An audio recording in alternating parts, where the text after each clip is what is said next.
हम सब पाना चाहते हैं स्थायी तौर पर सुख उन पदार्थों से जो अस्थाई है, नश्वर है, विकारी है, मृत्यु के मुंह में है।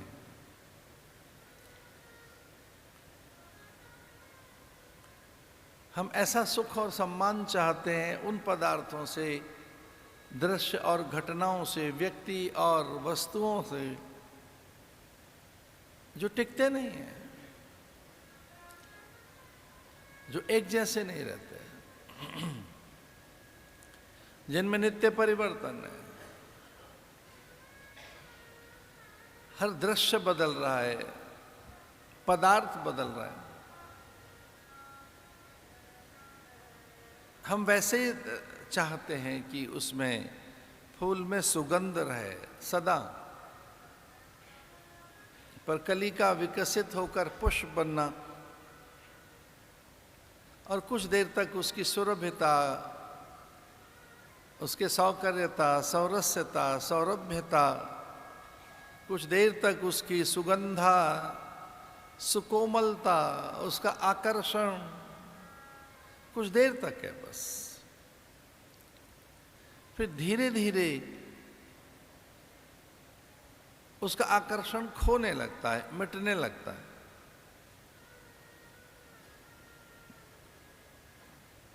और अगर वो डाल से तोड़ लिया गया है पुष्प, तो फिर तो बहुत जल्दी मुरझाने लगता है।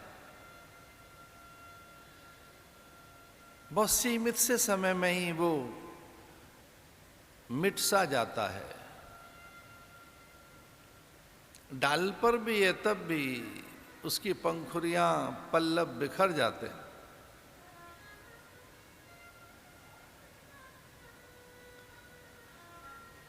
जहां भी कोई आकर्षण है, वो आकर्षण स्थायी नहीं है, क्योंकि यहां की कोई वस्तु स्थायी नहीं है।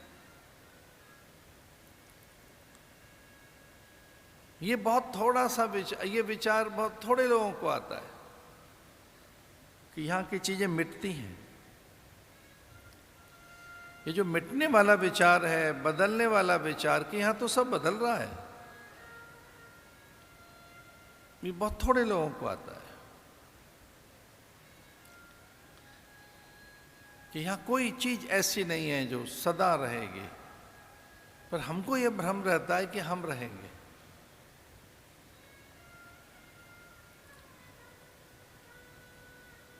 तो सुख के लिए शक्ति संपन्न रहना है, सामर्थ्यवान बनना है, देह में यौवन रहे और यहां मनोनुकूल जीवन, हमारे मनोरथ पूरे होते रहें, जो कुछ मन को अच्छा लगता है वो मिलता रहे, जो मन वांछित है वो हमें मिलना चाहिए, जो मन की वांछाएं हैं, तो मन की वांछाएं जिन पदार्थों में हैं वो सुख देने वाले पदार्थ हैं। तो मूलतः तो हम सुख चाहते हैं, इसलिए उन पदार्थों का संग्रह है, उन वस्तुओं का भंडारण है। किस लिए चाहते हैं उन पदार्थों को? क्योंकि उनमें सुख है। तो जो मनोवांछाएं, मनोरथ है, जो मनोकामनाएं हैं, उसके मूल में मन सुख लेना चाहता है।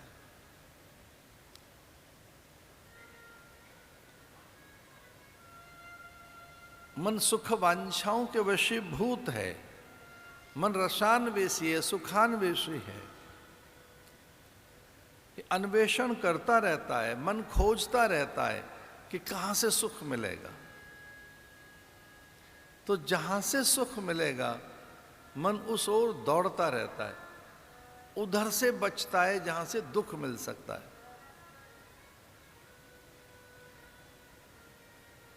और उन पदार्थों से राग हो जाएगा इसे, जो पदार्थ सुख देने का आभास कराते हैं, या सुखाभास जहां है, सुख के संकेत जहां है, जहां सुख की छाया है, जहां सुख का आश्वासन है। तो जिन पदार्थों में एक सुख का आश्वासन है, सम्मान का, आदर का, उन पदार्थों से, उन दृश्यों से, उन व्यक्तियों से, उन परिस्थितियों से राग होने लगेगा। राग का अर्थ है आसक्ति होने लगेगी, अपनापन होने लगेगा, मोह होने लगेगा, और इसको आंग्ल भाषा में कहें तो अटैचमेंट होने लगेगी। वहां आप अटैच होंगे और वहां से डिटैच होते हैं आप, जहां से दुख मिलता है। दुख देने वाले सभी पदार्थों से द्वेष होने लगता है, उनके प्रति हमारी अरुचि है, उनके प्रति अनादर भी है हमारा, कि यहां तो दुख मिलता है हमको, ये तो दुख देने वाले हैं। तो जो व्यक्ति, वस्तु, पदार्थ, दृश्य, घटनाएं दुख दे सकते हैं, उनके प्रति अरुचि है, उपेक्षा है, और उनके प्रति अनादर है, और उनके प्रति द्वेष भी है। भाई ये जीवन है, राग और द्वेष। तो किन्हीं से हमारा राग है और किन्हीं से हमारा द्वेष है। ये दो क्लेश हमारा कभी पीछा नहीं छोड़ पाते। इनको क्लेश कहते हैं। क्लेश यद्यपि योग दर्शन के द्वारा तो 5 हैं, उनमें पहला अविद्या है। मन वहां जाता है अनायासी, जो टिकने वाली चीज नहीं है। असत को सत मान लेने का नाम अविद्या है। मन उस ओर दौड़ता है जो कभी नहीं टिकेंगे, जो रहेंगे नहीं, जिनमें सत्य नहीं, सुख नहीं, रस नहीं, नित्यता नहीं, जो सनातन नहीं है, शाश्वत नहीं है। स्वभावतः मन उस ओर दौड़ता है। ये अविद्या।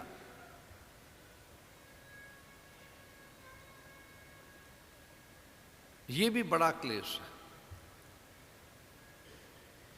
मैं बना रहूं, मेरी इस सत्ता को कोई चुनौती न दे,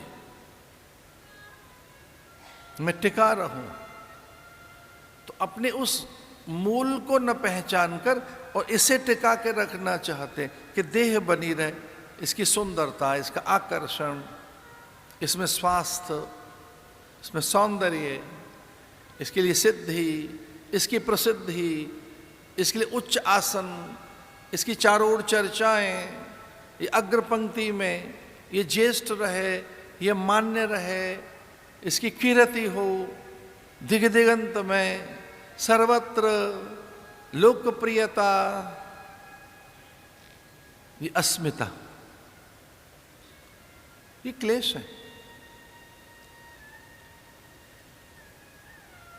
और फिर ये सब चला न जाए, खो न जाए। ये टिकार है। मान, सम्मान, यश, संबंध, संतुलन, जो समीकरण बनाए वो सब टिके रहने के लिए, चर्चित रहने के लिए, ख्यात और विख्यात रहने के लिए, बड़ा भवन, वाहन, बड़ा तंत्र, उद्यम, व्यापार, धन, मान, संपदा इधर उधर न हो जाए। खो तो नहीं जाएंगी चीजें, चली तो नहीं जाएंगी, ये चली न जाए, क्योंकि जा सकती हैं, जाती रहती हैं, एक जैसी तो है नहीं। अभिनिवेश,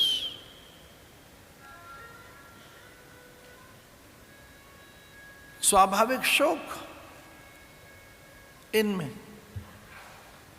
तो जिनसे नेह लगाया है, जिनसे स्नेह लगाया, इनसे स्नेह है, जिन्हें अपना पन के कारण जिनमें आसक्त है, अनुरक्त हैं, वे पदार्थ तो मिटने वाले हैं। उनमें स्वाभाविक उनसे फिर शौक है, मिटने वाले पदार्थ।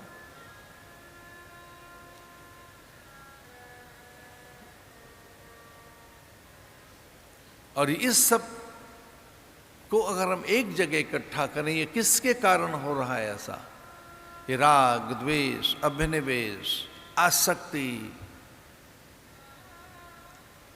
अविद्या, ये है क्या? ये सब है अज्ञान, गहरा अज्ञान। तो गहरे अज्ञान के कारण, अज्ञान की प्रचंडता के कारण, अज्ञान के निरंतर के प्रहार के कारण, अज्ञान के आवरण के कारण, अज्ञान से ढके रहने के कारण सत्य से वंचित हैं।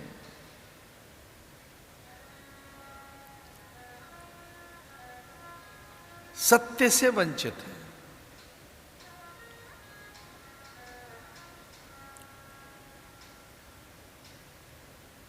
इसे जीवन की बहुत सी समस्याएं और अनेक समस्याएं और प्राय सारी समस्याएं अज्ञान के कारण, अविवेक के कारण है, अविचार के कारण है, अनभ्यास के कारण है। क्योंकि हमने सत्य का अभ्यास नहीं किया,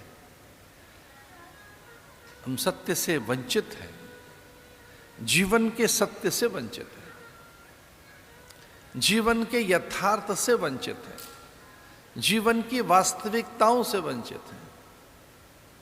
तो जीवन की वास्तविकता, यथार्थ अथवा जीवन के सत्य से वंचित रहने के कारण हम दुखित हैं।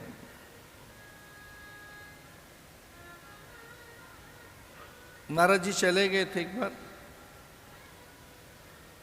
और सीधे ही नारायण के द्वार पर अव्याहत गति उनकी, उन्हें को रोक नहीं सकता। भगवान के मन है, मन को कौन रोके? मन तो कहीं भी चला जाता है। आप उपासना में बैठे हैं, अर्चना कर रहे होते हैं, पुष्पार्चन, लेकिन मन कहीं और होता है, क्रियाएं चल रही होती।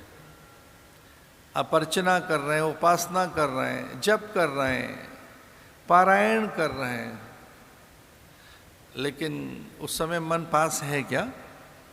मन वहाँ केंद्रित है क्या?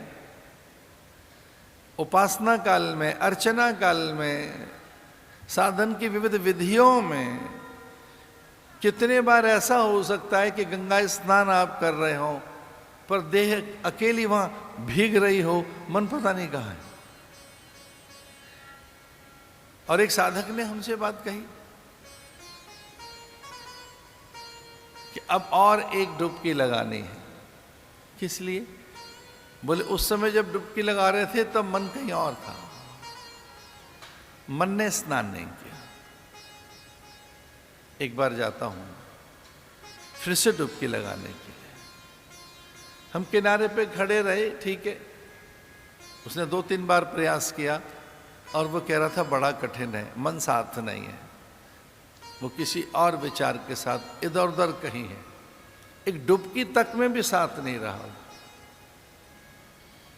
दीप जलाने के समय भी कई बार मन साथ नहीं है, उतनी देर भी साथ नहीं। दीप दान के समय, वो प्रणाम के समय भी साथ नहीं है कि हम प्रणाम कर रहे हैं देवगणों को, मुनियों को, श्रेष्ठ जनों को, सूर्य को, शरणागति भाव से हम इष्ट के प्रति प्रणाम कर रहे हैं। एक परिक्रमा में भी साथ नहीं रहता, शरीर चल रहा है, मन कहीं और है। पर वो तो नारद है, उनका मन तो ईश्वरीय मन है। और ऐसा इसलिए है कि हमने अभ्यास नहीं किया, ऐसा इसलिए है कि हमारे पास अभ्यास नहीं है मन को केंद्रित करने का, मन को एकाग्र करने का, मन को संयत करने का, मन को व्यवस्थित करने का, मन को नियंत्रित करने का। हमारा नियंत्रण नहीं है उसके ऊपर, और ये बड़ी दुर्बलता है। अगर हमारे मन पर ही नियंत्रण नहीं है, हमारा बुद्धि पर भी नियंत्रण नहीं है, हम ये भी नहीं जान पाते कि हमारी इंद्रियां हमारे नियंत्रण में नहीं है और वो इधर उधर कहीं भी है, तो कितना एक घोर अनुशासन जो आप में रहना चाहिए जो नहीं है, आपके अंतर में अनुशासन भंग है, मन नियंत्रित नहीं है। और यही हमारे मोक्ष और बंधन का कारण भी है। मन ए मनुष्याणाम कारणम बंध मोक्षयो,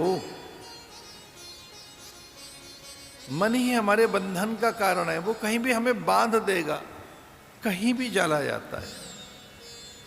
और ये मन, यद्यपि इसको इस तरह से तो परिभाषित नहीं करना चाहिए, पर ये मन बिल्कुल मक्खी की तरह से है।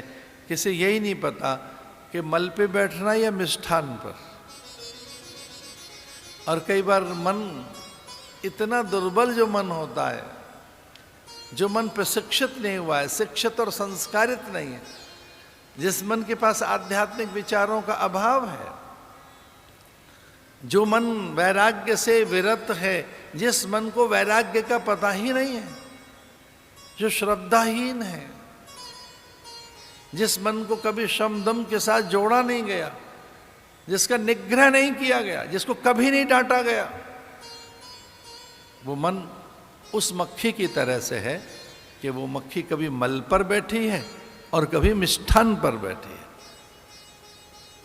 कभी धूल में बैठी है, कभी फूल के पास बैठी है, और उसे पता ही नहीं है कि वो थोड़ी देर पहले वो मल पर बैठी थी और अब मिष्ठान पर है, कि मंदिर के देहरी पर है, या प्रतिमा तक पहुंच गई है, पता ही नहीं है। तो जिस मन को शिक्षित नहीं किया गया, नियंत्रित नहीं किया गया है, जो मन जो आंतरिक अनुशासन से अनभिज्ञ है, जो जानते ही नहीं कि आंतरिक अनुशासन क्या है, विवेक किसे कहेंगे। तो जो विवेक से बहुत दूर हैं, उनके मन की दशा क्या होती होगी।